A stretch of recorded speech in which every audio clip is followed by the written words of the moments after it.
Hello, everyone. I'm back again, continuing the discussions on For the Love of My Father. And today I thought I'd do something interesting to give you a little bit more information. Oh, and by the way, the book is back on Amazon. The paperback is back on Amazon, and it's back as a second edition revised. So you can now go over and order it on Amazon. Super excited about that. So today I thought I'd do something interesting. I wanted to give you a little bit more information. And one of the things that is very interesting about the book, aside from the fact that the foreword is written by one of the foremost spiritual teachers on forgiveness, which is Edwene Gaines, someone that I speak about in the book often as one of the people that really helped me with the subject of forgiveness. The foreword is written by Edwene Gaines. Also, another interesting thing is that there's a poem, and the name of the poem is I Remember You. But most interesting are the titles to the chapters. So just to give you a little insight, these are the names of the chapters. What if that was the way it was supposed to be? People can't give you what they don't have. No way around it. Forgiveness, a pill to take as if your life depends on it. The desire and willingness to heal. Things buried alive never die. Getting ready to love another. Balancing the whole equation. Daddy dearest. And the final chapter, you are the one you've been waiting for. So these are some very, interesting titles, and there's a reason for each one of them. But the one we're going to talk about today is chapter 6, and it's Things Buried Alive Never Die. And I think it's a very important chapter because as in my process and in my discoveries, one of the things that early on at least, I really wanted to understand was why my father behaved in certain ways. And clearly there will never be a way to know for sure why he behaved in the way that he did, or why certain people in general behave the way that they do or did in terms of being absent fathers, or just not being good fathers to their children. There's no absolute way of knowing, but there are ways of getting glimpses and shots about what is possible and what it could be. And in this chapter, what I basically talk about are some of the issues related to the history of the transatlantic slave trade and the effects that I believe are still present. Now, to be clear, every person of African descent living in the Americas, not just in the United States of America, but in the Americas in general, does not remain affected by the consequences of the transatlantic slave trade. There are many people who are healed and have addressed their issues and have made perfectly balanced lives for themselves, despite being descendants of people who were enslaved. So there should be no question about that. However, there are those who seem, at least for purposes of discussion, to be still affected by that.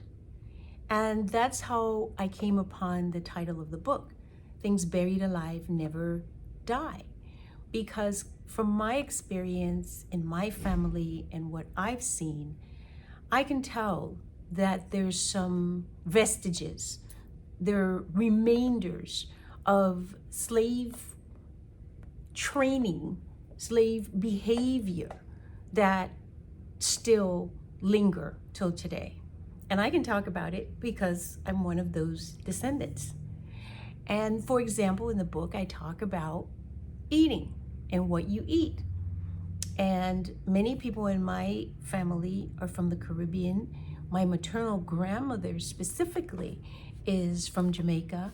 And I can tell you that till the day she died, she liked rice cooked with pigtails. She liked pig's feet. She liked cow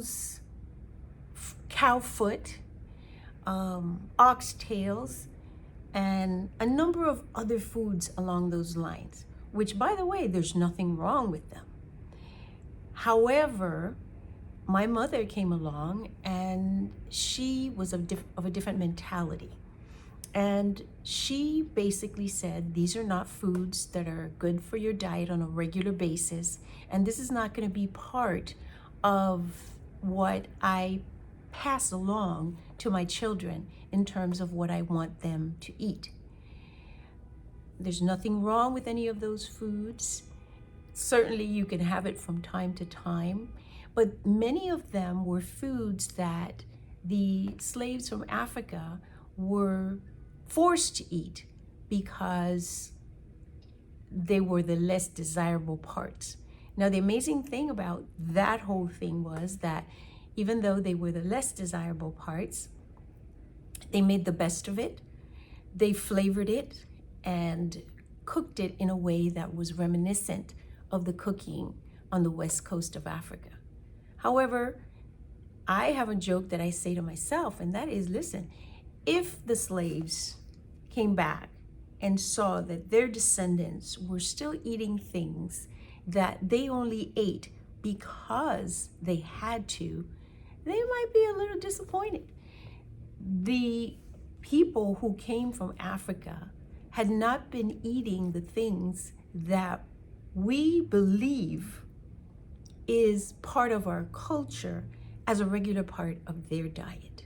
In fact, many times in America, when I hear people talk about how people of African descent or African Americans suffer from certain diseases, I wonder, how comes nobody ever references or looks over to the west coast of Africa to see that these are not illnesses that are normally part of the lives of people who don't eat the diet that people of African descent and people in the Americas were forced to eat.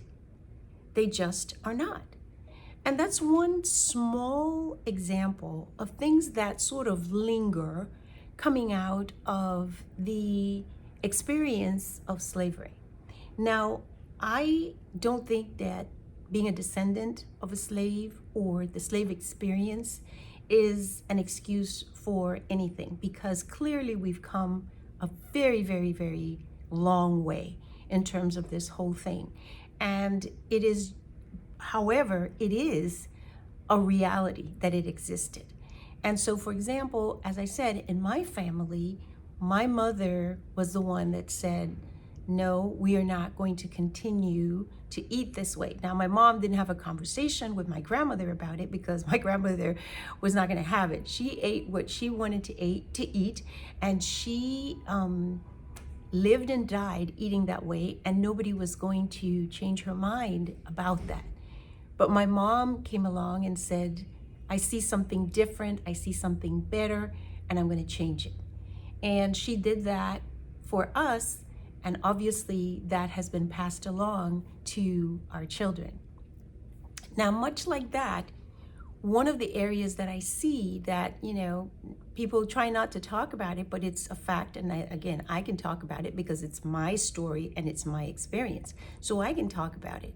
And I can see that perhaps, because we never know with any amount of certainty that something is absolutely the cause, but I see that there are patterns of behaviors in families that seem, and I will speak particularly of my family, behaviors that seem to sort of come out of, the dysfunctionality that existed during slavery. So, for example, in the book, I talk about the fact that you effectively had males who were breeders and women who were breeders. That the slave master could say to a man, you need to impregnate this woman, without the need for a relationship, without the need for a bond, certainly without the need for marriage. Not only could he force a male to impregnate a woman, but then after the woman had the child, the master could take the child and break the family.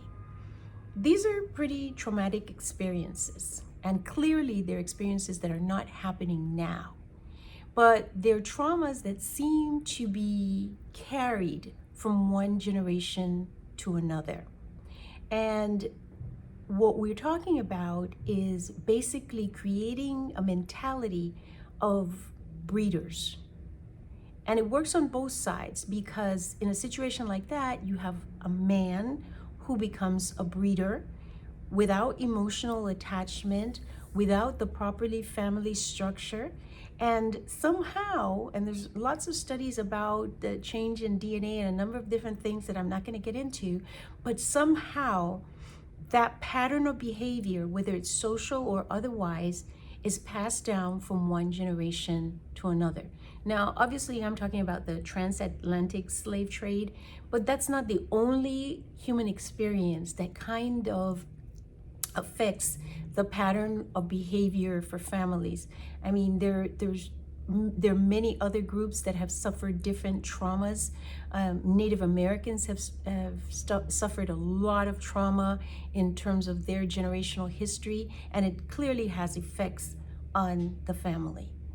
So with regards to, for example, my family and the people in the community in which I grew up, I can look back and I can honestly wonder what impact that experience had on those men and on those women. And specifically, as I speak today to this chapter, Things Buried Alive Never Die, what I'm saying is that apparently some of those traumas were passed along. They went underground, and whether it was social or whether it was by DNA or whatever other means, it was never addressed, and so the behavior has traveled down generations. And so what I speak about is men becoming breeders. I mean, when you see men who are having children with multiple women without forming bonds and without having the emotional connection to the woman or to the child. I mean, it is not normal for a human being to produce a child and be okay with not having a connection. There's something wrong, whether it's because of the transatlantic slave trade or because of some other trauma. It doesn't have to be race-based or based on that experience. If you are not properly connecting with the children that you produce, or if you don't feel anything, then you have some issues to be addressed. Now, right now, I said, the men as breeders, but we also have a situation in our society. And by the way, fatherlessness is at a crisis rate here in the United States and across the world. But the women also are participating in this breeding situation. If you have children and you allow yourself to be impregnated by a man, and you know that this man has no real connection. I mean, obviously somebody could pretend to have a connection and then you're surprised, but in many circumstances, these are just guys who are moving from one relationship to the other very quickly, and you as a woman don't have any basis for believing that there's a real connection, and you allow yourself to be impregnated and bring a child into the world who will invariably suffer in the absence of a father.